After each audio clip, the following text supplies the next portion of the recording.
to sports. So I want to ask your opinion on this, mate. Shane Warne, they had the doco. I didn't watch it. I watched 3 minutes, and I got to be perfectly honest, I actually felt sorry for the kids and Simone saying too early, but it didn't really portray the 3 minutes that I saw that.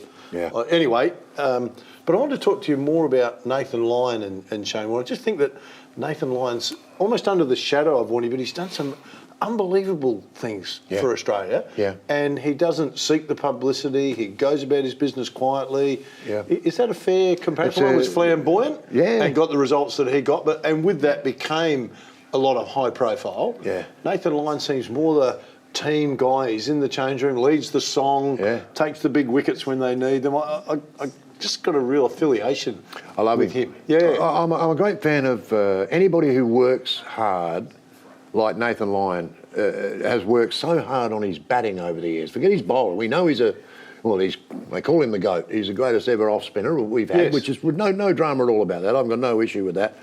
But what he's done is he's gone away and worked on his batting, Phil, which a lot of tail-enders have done. Not too many tail-enders have done. But he has worked really, really hard. And I was so happy that he was part of that win in the first test, batting with the skipper at the end, because he didn't look like a tail-ender. Nathan Lyon didn't look like a tail-ender. Not at all. Yeah. And he's hard to get out. Yes. He's a compulsive hooker. You can get him caught down there. But not too many tail-enders hook the ball anyway. No. So I've got a lot of time for Nathan Lyon. And you're right, but they are two different people, aren't they? Well, Warney and Lyon. You touched on it there, though. You said he's the greatest off spinner of all time. Yeah. When we talk about Warney, you talk about his flipper. You don't talk about his off spin. You don't. Yeah. It's interesting. He just doesn't get the same. I don't know, gratitude and publicity for what he's done. Within the team, he does, Phil. And within the team, no doubt. Yeah, I just think that's interesting how one is flamboyant, and when you're flamboyant, it's a bit like Dermot Burton in the footy. Yeah. You know, Dermot was a really good player, player but a lot of it came because of the way he carried himself, the fast cars and all that. You know, got attracted, seduced into that lifestyle. It's just interesting how the media drive what we perceive. You know, you're going, Nathan Lyon's, he's fantastic with the Australian team. Yeah. Warney was fantastic with the Australian team, yet if you live this lifestyle, you get a lot more. Yeah. It's funny, though, because when you watch Nathan Lyon on the field, he doesn't look like the guy who's going to lead the song in the dressing room. Just quiet achiever. You know, that'd be Warner or someone with a bit more out there. Yeah. But Lyon leads the song. He's the man inside the dressing room. I think there's a sleeping giant there. That's what I'm saying. Mate, a lot of time for him now because, and he's under pressure now because they brought the young offie now on the tour and whatever. I'm sure they just bring him to learn from him and get some experience. Yeah, exactly right. Second test, they're talking up, mate. We'll win this one by 150 runs. We'll do this and we'll do that. We'll go on. You're down 1-0, wouldn't? Yeah. Is there any humble? I know you've got to play the mind games, but is there any chance of being a little bit humble here? Mate, you know, you're talking about a guy here, Ollie Robinson we're talking about, who's made all these comments. And Crawley was the one that made the one about the 150, I think. But Ollie Robinson bowls 124 k's an hour. Now, mate, as a top order player, and the top order players out there will know what I'm talking about, I wouldn't mind facing 124 k's. You know, I mean, he's a good bowler. Don't get me wrong, he's a good bowler, but hey, if you're going to shoot your mouth off, mate, let's bowl about 160 clicks and whatever. That's before I did. That's what I'd be doing. Yeah. Because you know, I mean, he had a go at Uzi Khawaja. Yep. Big time. We discussed this. I thought he maybe a fraction over the top, but hey, it goes on out in the ground. But mate, he's 140. When you got him out. As long as if you knocked him over for, 2 or something like that. You've got to pick your mark when you're going to fire off, don't you? Well, it's a bit like... You can't fire off after a loss, and you can't fire off when a bloke's got 140. Come on, mate, get on your mic and get out of here. Well, gotcha. I'll tell you the truth, I was looking forward to having a beer. I was getting a bit hot out here. Well, anyway, I mean, look, they're playing this Bazball, which is a very aggressive style of cricket, which is terrific. I don't mind it at all.